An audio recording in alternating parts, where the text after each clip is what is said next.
नमस्ते दोस्तों, स्वागत है आप सभी का मेरे चैनल में। आज आपको महाशिवरात्रि व्रत कथा के बारे में बताऊंगा।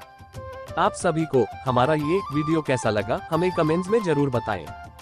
दोस्तों, मेरे चैनल को लाइक और सब्सक्राइब करना न भूलें। महाशिवरात्रि व्रत कथा। शिव की महान रात्रि महाशिवरात्रि का त्योहार भारत के आध्यात्मिक उत्सवों की सूची में सबसे महत्वपूर्ण है। हिंदू धर्म में महाशिवरात्रि व्रत का बहुत ही महत्वपूर्ण माना जाता है। वैसे तो साल में 12 शिवरात्रि पड़ती है, सावन की मिला के, लेकिन फाल्गुन कृष्ण पक्ष की चतुर्दशी को पड़ने वाली शिवरात्रि को महाशिवरात्रि के नाम से जाना जाता है। देवों के देव महादेव के विषय में भिन्न भिन्न मत है। कुछ विद्वानों का मत है कि आज के ही दिन शिव जी और माता पार्वती विवाह सूत्र में बंधे थे, जबकि अन्य कुछ विद्वान ऐसा मानते हैं कि आज के ही दिन शिव जी ने कालकूट नाम का विष पिया था, जो सागर मंथन के समय समुद्र से निकला था। ज्ञात है कि यह समुद्र मंथन देवताओं और असुरों ने अमृत प्राप्ति के लिए किया था। एक शिकारी की कथा भी इस त्योहार के साथ जुड़ी हुई है कि कैसे उसके अनजाने में की गई पूजा से प्रसन्न होकर भगवान शिव ने उस पर अपनी असीम कृपा की थी। यह कथा पौराणिक शिव पुराण में भी संकलित है। इस कथा में सबसे महत्वपूर्ण बात यह है कि इस कथा में अनजाने में हुए पूजन पर विशेष बल दिया गया है। इसका अर्थ यह नहीं है कि शिव किसी भी प्रकार से किए गए पूजन को स्वीकार कर लेते हैं अथवा भोलेनाथ जाने या अनजाने में हुए पूजन में भेद नहीं कर सकते हैं। महाशिवरात्रि व्रत का शास्त्रोक्त नियम। महाशिवरात्रि व्रत कब मनाया जाए, इसके लिए शास्त्रों के अनुसार निम्न नियम तय किए गए हैं। चतुर्दशी पहले ही दिन निशीथ व्यापिनी हो तो उसी दिन महाशिवरात्रि मनाते हैं। रात्रि का 8वां मुहूर्त निशीथ काल कहलाता है। सरल शब्दों में कहें तो जब चतुर्दशी तिथि शुरू हो और रात का 8वां मुहूर्त चतुर्दशी तिथि में ही पड़ रहा हो तो उसी दिन शिवरात्रि मनानी चाहिए। चतुर्दशी दूसरे दिन निशीथ काल के पहले हिस्से को छुए और पहले दिन पूरे निशीथ को व्याप्त करे तो पहले दिन ही महाशिवरात्रि का आयोजन किया जाता है। उपर्युक्त 2 स्थितियों को छोड़कर बाकी हर स्थिति में व्रत अगले दिन ही किया जाता है। शिवरात्रि व्रत की पूजा विधि। महाशिवरात्रि वाले दिन प्रातः काल उठकर स्नान आदि से निवृत्त होकर भोलेनाथ के व्रत का संकल्प लें। शुद्ध आसन पर बैठकर जल से आचमन करें। इसके बाद यज्ञोपवीत धारण कर शरीर को शुद्ध करें। अब आसन की शुद्धि करें। धूप और दीपक प्रज्वलित कर पूजन की तैयारियां शुरू करना चाहिए। मिट्टी के लोटे में पानी या दूध भरकर ऊपर से बेलपत्र, आग धतूरे के फूल, चावल आदि डालकर शिवलिंग पर चढ़ाना चाहिए। अगर आसपास कोई शिव मंदिर नहीं है तो घर में ही मिट्टी का शिवलिंग बनाकर उनका पूजन किया जाना चाहिए। शिव पुराण का पाठ और महामृत्युंजय मंत्र या शिव के पंचाक्षर मंत्र ओम नमः शिवाय का जाप इस दिन करना चाहिए। साथ ही महाशिवरात्रि के दिन रात्रि जागरण का भी विधान है। पूजन पूरा होने के बाद प्रभु के सामने क्षमा याचना जरूरी है। क्षमा याचना के लिए क्षमा मंत्र आह्वान ना जानामी तवार्चनम पूजाश्वय न जानामी क्षम्यता परमेश्वर जप करें और अक्षत व फूल अर्पित करें। शास्त्रीय विधि विधान के अनुसार शिवरात्रि का पूजन निशीथ काल में करना सर्वश्रेष्ठ रहता है। हालांकि भक्त रात्रि के चारों प्रहरों में से अपनी सुविधानुसार यह पूजन कर सकते हैं। महाशिवरात्रि त्योहार की व्रत कथा। पूर्व काल में चित्रभानु नामक एक शिकारी था। जानवरों की हत्या करके वह अपने परिवार को पालता था। वह एक साहूकार का कर्जदार था, लेकिन उसका ऋण समय पर न चुका सका। क्रोधित साहूकार ने शिकारी को शिवमठ में बंदी बना लिया। संयोग से उस दिन शिवरात्रि थी। शिकारी ध्यानमग्न होकर शिव संबंधी धार्मिक बातें सुनता रहा। चतुर्दशी को उसने शिवरात्रि व्रत की कथा भी सुनी। शाम होते ही साहूकार ने उसे अपने पास बुलाया और ऋण चुकाने के विषय में बात की। शिकारी अगले दिन सारा ऋण लौटा देने का वचन देकर बंधन से छूट गया। अपनी दिनचर्या की भांति वह जंगल में शिकार के लिए निकला, लेकिन दिन भर बंदी गृह में रहने के कारण भूख प्यास से व्याकुल था। शिकार खोजता हुआ वह बहुत दूर निकल गया। जब अंधकार हो गया तो उसने विचार किया कि रात जंगल में ही बितानी पड़ेगी। वह वन एक तालाब के किनारे एक बेल के पेड़ पर चढ़कर रात बीतने का इंतजार करने लगा। बेल वृक्ष के नीचे शिवलिंग था जो बिल्व पत्रों से ढका हुआ था। शिकारी को उसका पता न चला। पड़ाव बनाते समय उसने जो टहनियां तोड़ी वे संयोग से शिवलिंग पर गिरती चली गई। इस प्रकार दिन भर भूखे प्यासे शिकारी का व्रत भी हो गया और शिवलिंग पर बिल्वपत्र भी चढ़ गए। एक पहर रात्रि बीत जाने पर एक गर्भिणी हिरणी तालाब पर पानी पीने पहुंची। शिकारी ने धनुष पर तीर चढ़ाकर ज्यों ही प्रत्यंचा खींची, हिरणी बोली, मैं गर्भिणी हूँ, शीघ्र ही प्रसव करूंगी।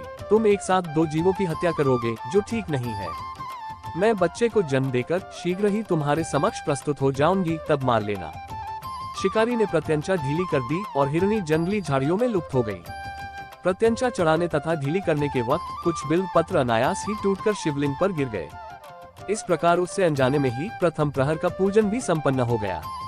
कुछ ही देर बाद एक और हिरणी उधर से निकली। शिकारी की प्रसन्नता का ठिकाना न रहा। समीप आने पर उसने धनुष पर बाण चढ़ाया। तब उसे देख हिरणी ने विनम्रता पूर्वक निवेदन किया, हे शिकारी, मैं थोड़ी देर पहले ऋतु से निवृत्त हुई हूँ।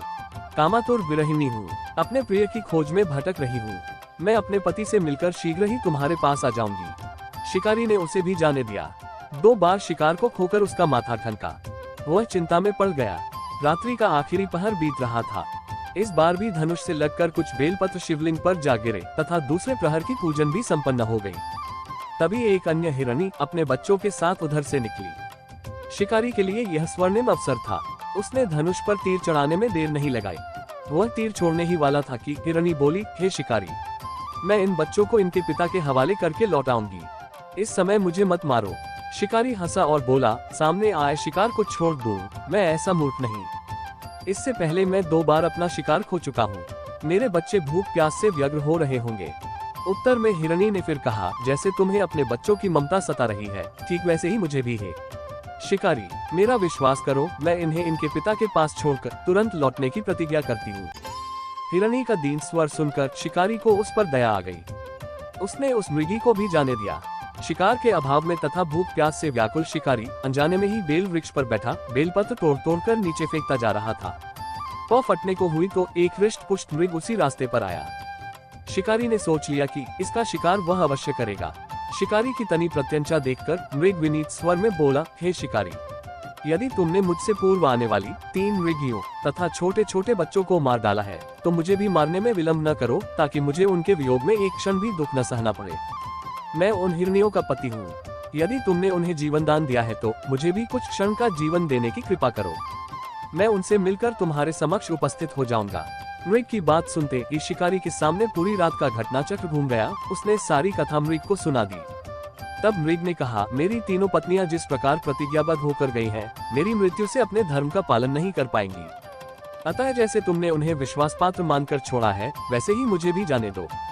मैं उन सब के साथ तुम्हारे सामने शीघ्र ही उपस्थित होता हूँ। थोड़ी ही देर बाद वो मृग सपरिवार शिकारी के समक्ष उपस्थित हो गया ताकि वह उनका शिकार कर सके, किंतु जंगली पशुओं की ऐसी सत्यता, सात्विकता एवं सामूहिक प्रेम भावना देखकर शिकारी को बड़ी ग्लानि हुई। उसने मृग परिवार को जीवन दान दे दिया। शिकारी का हिंसक हृदय निर्मल हो गया। उसमें भगवत शक्ति का वास हो गया।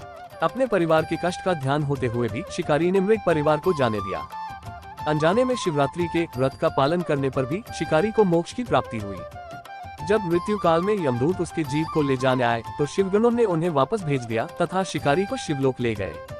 शिव जी की कृपा से ही अपने इस जन्म में राजा चित्रभानु अपने पिछले जन्म को याद रख पाए तथा महाशिवरात्रि के महत्व को जानकर उसका अगले जन्म में भी पालन कर पाए। उपवास, रात्रि जागरण तथा शिवलिंग पर बेलपत्र चढ़ने से अनजाने में ही पर शिवरात्रि की पूजा पूर्ण हो गई। पर अनजाने में ही की हुई पूजन का परिणाम उसे तत्काल मिला। शिकारी की कथानुसार महादेव तो अनजाने में किए गए व्रत का भी फल दे देते हैं, पर वास्तव में महादेव शिकारी की दया भाव से प्रसन्न हुए। अपने परिवार के कष्ट का ध्यान होते हुए भी शिकारी ने मृग परिवार को जाने दिया।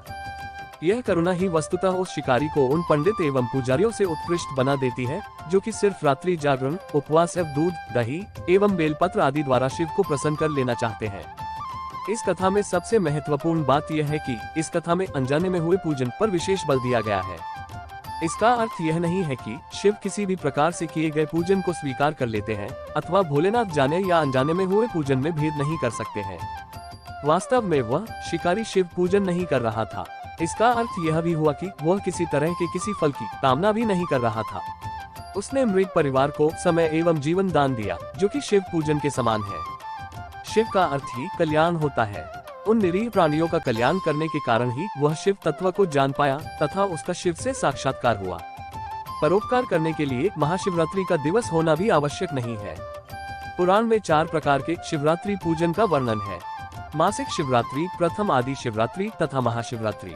पुराण वर्णित अंतिम शिवरात्रि है नित्य शिवरात्रि। वस्तुतः प्रत्येक रात्रि ही शिवरात्रि है अगर हम उन परम कल्याणकारी आशुतोष भगवान में स्वयं को लीन कर दें तथा कल्याण मार्ग का अनुसरण करें, वही शिवरात्रि का सच्चा व्रत है।